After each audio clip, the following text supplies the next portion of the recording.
Hello, I'm George Liston, CA. Welcome to Dialogue, a program that explores the world of ideas and issues in international affairs, history, and culture. With the implosion of communism, Russia and the other member states of the Soviet Union were suddenly launched on a journey into uncharted realms of free enterprise and democratic government. It has not been an easy voyage. The uneven performance of Russia's bureaucracy is one measure of this difficult transition. In the essential area of public health, for example, official underperformance is reflected in chronically poor service and inadequate supplies. And these failures only underscore Russia's vulnerability to high rates of disease like AIDS, alcoholism, and tuberculosis.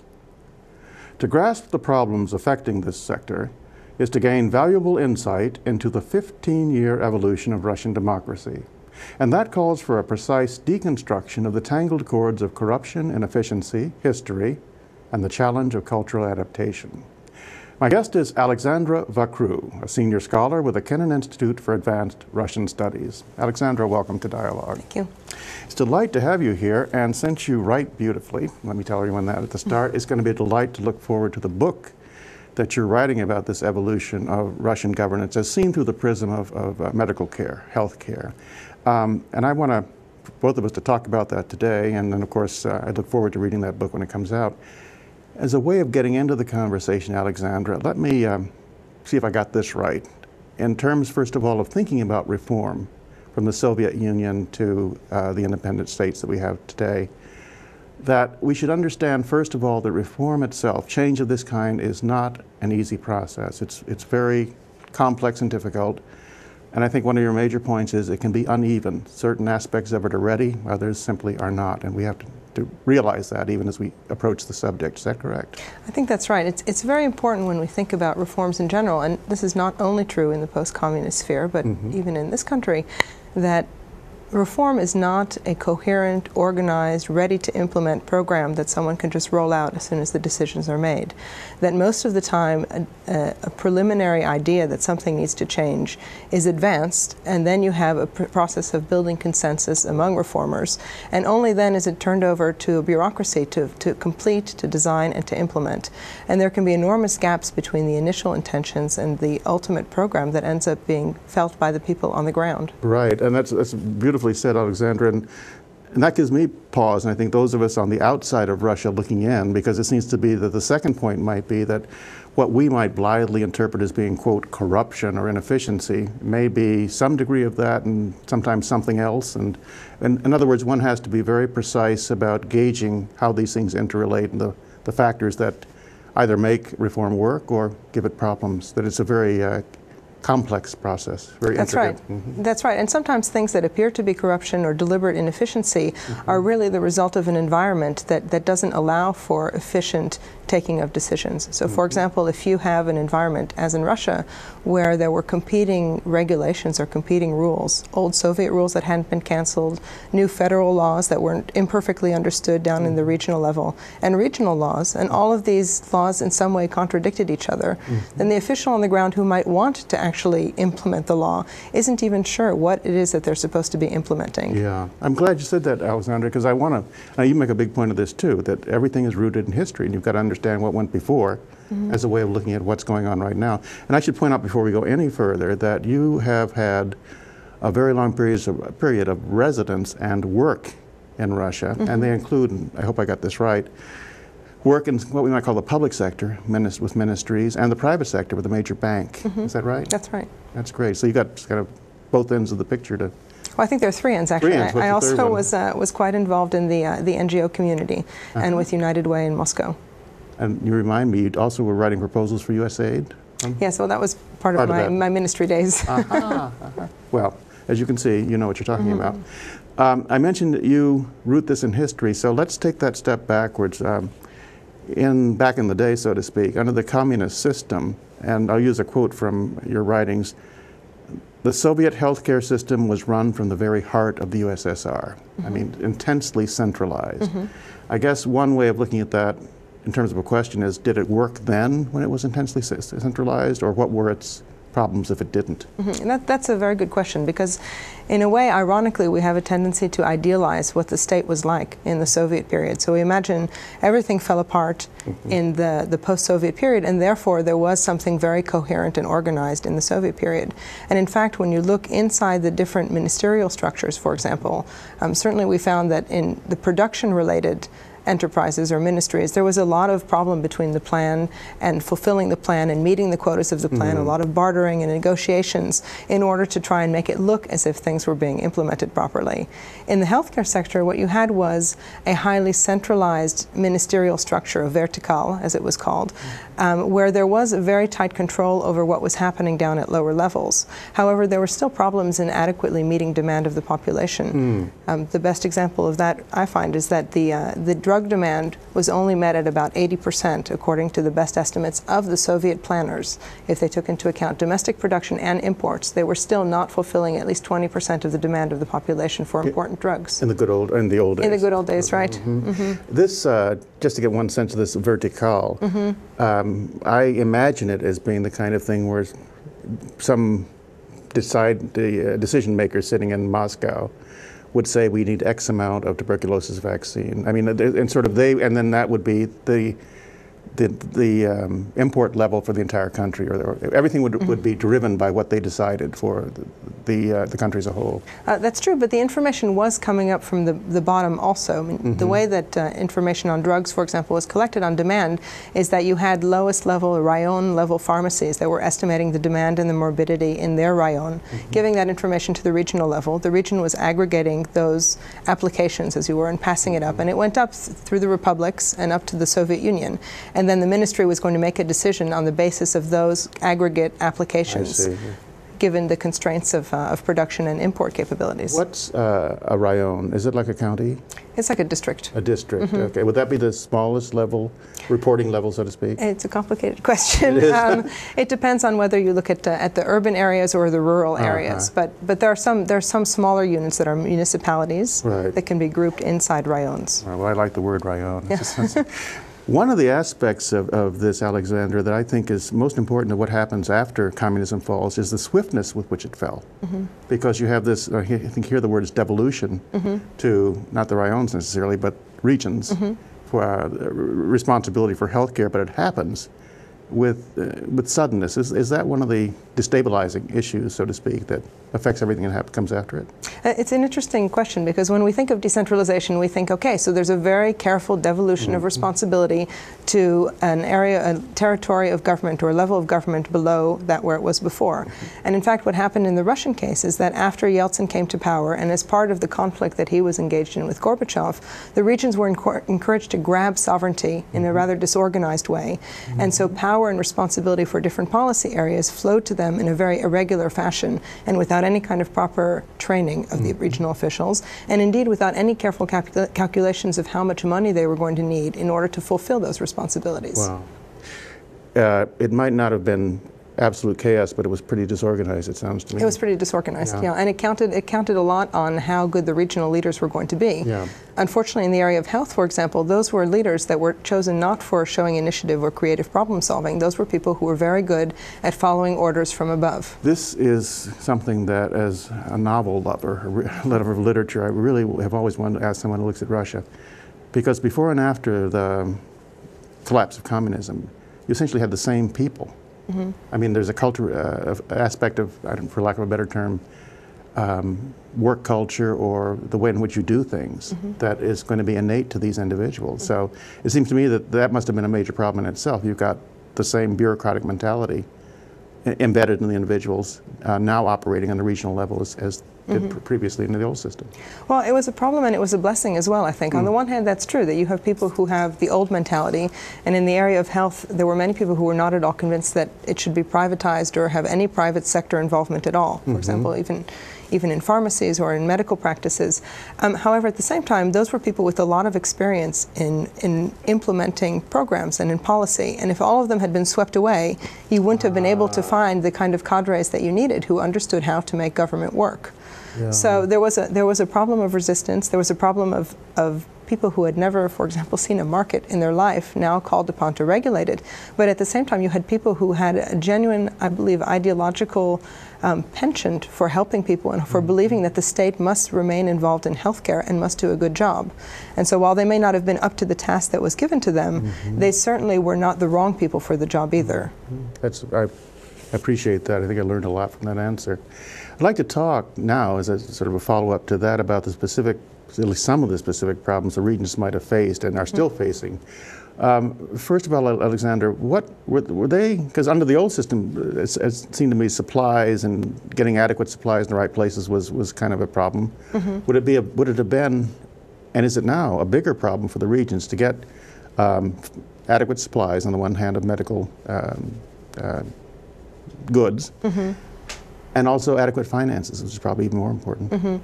Well, they're two very different problems. In the Soviet period, getting supplies or getting goods depended on the plan. And if your region wasn't slated to get the amount of drugs or of equipment or ultrasound machines that you were supposed to be getting, then you were not going to get them. And that was a problem. And there was a whole culture of negotiating and trying to adjust the plan and get things that you weren't necessarily supposed to be allocated. When the Soviet Union collapsed, one of the problems in the medical area was that a lot of the drug producers on which the Soviet Union and Russia had relied were left either outside of the country altogether in the post-Soviet space, or in now non-Russian republics, the former Soviet Union countries. And so a lot of the suppliers and the ties between the suppliers and the distribution system, which had been centralized, were broken. So as a result, at the regional level, all of a sudden there were not only no drugs on offer, but there was even no clear way of accessing those drugs. And you had stories of people, entrepreneurs and doctors alike, jumping on trains and going to Moscow, filling suitcases with drugs, and then returning and either selling it to their patients or selling it from the trunks of their cars, for example, at markets. Now that's less of a problem because there is actually a very developed retail, wholesale pharmaceutical market in Russia, but it takes money.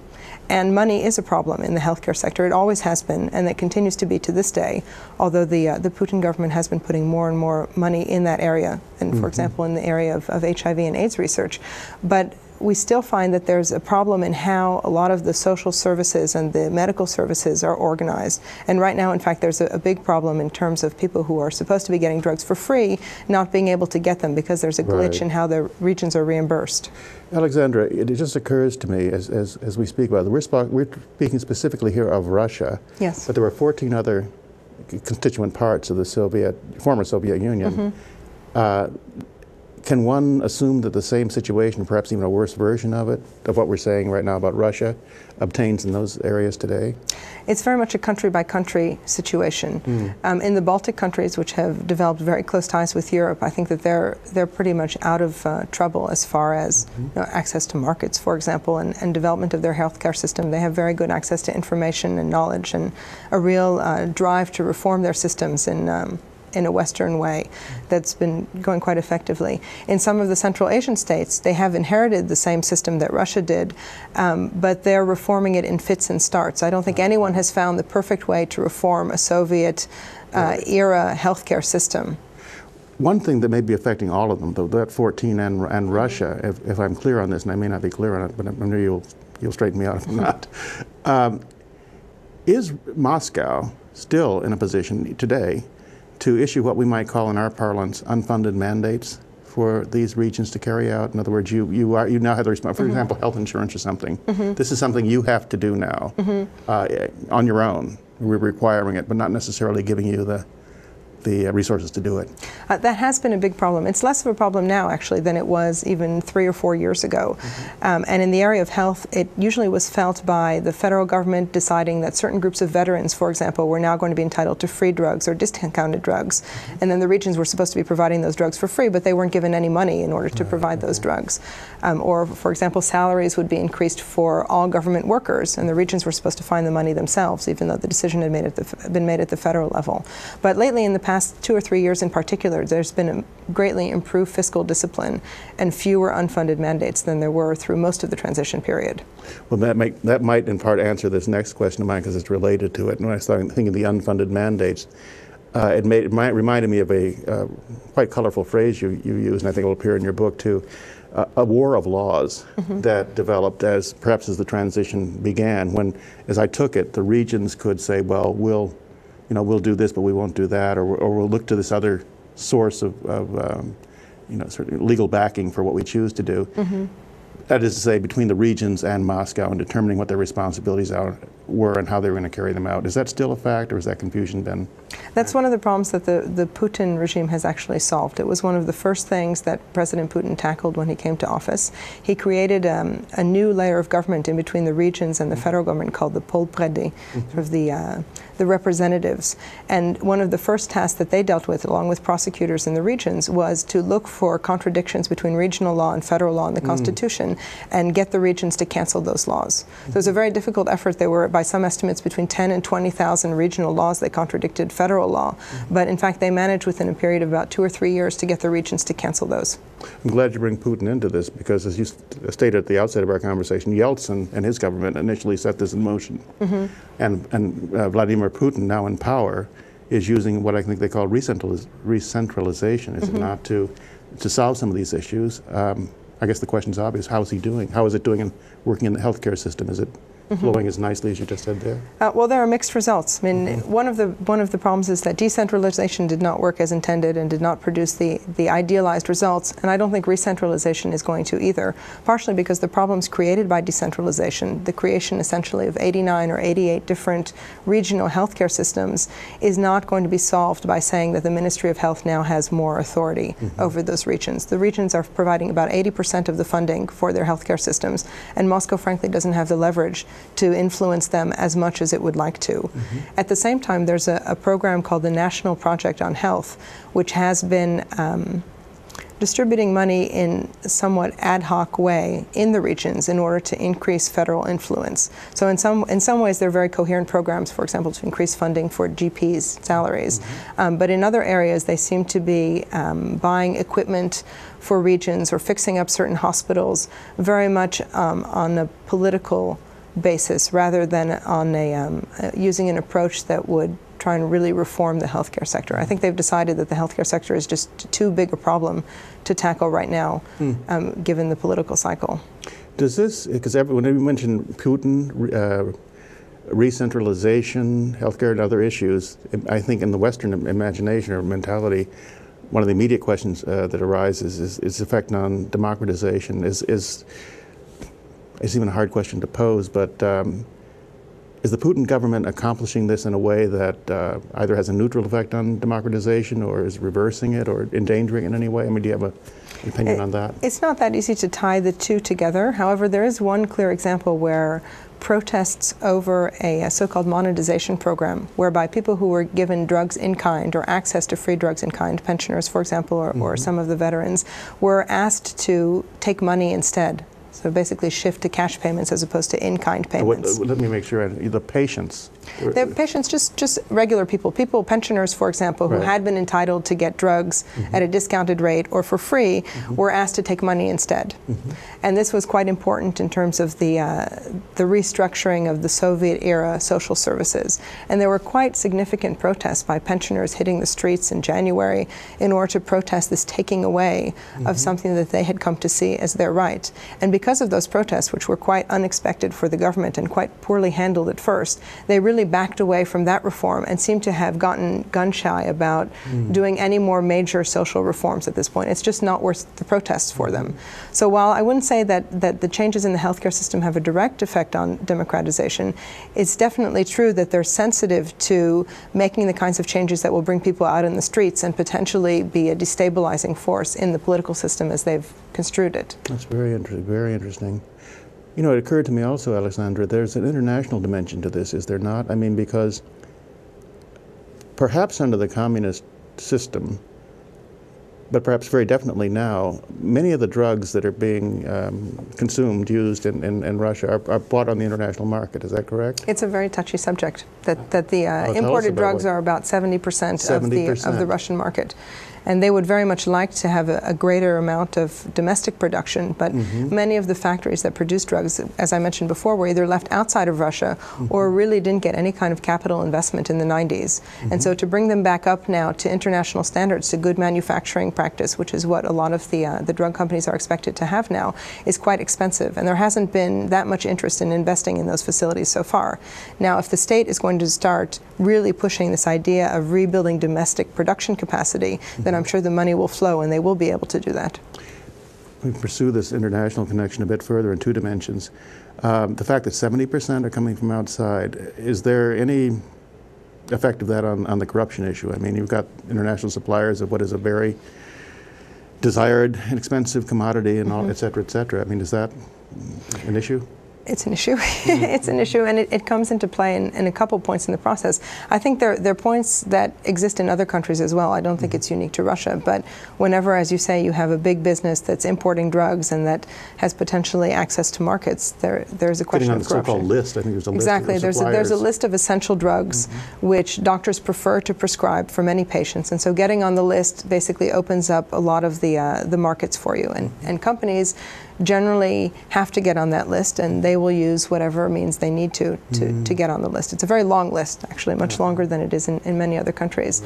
Right. At the same time, there's a lot of regulation that goes into ensuring a safe importing of drugs, and some of the regulation is definitely required and needed, and some of it seems to be extra paperwork that generates points at which money can be obtained from those doing the importing.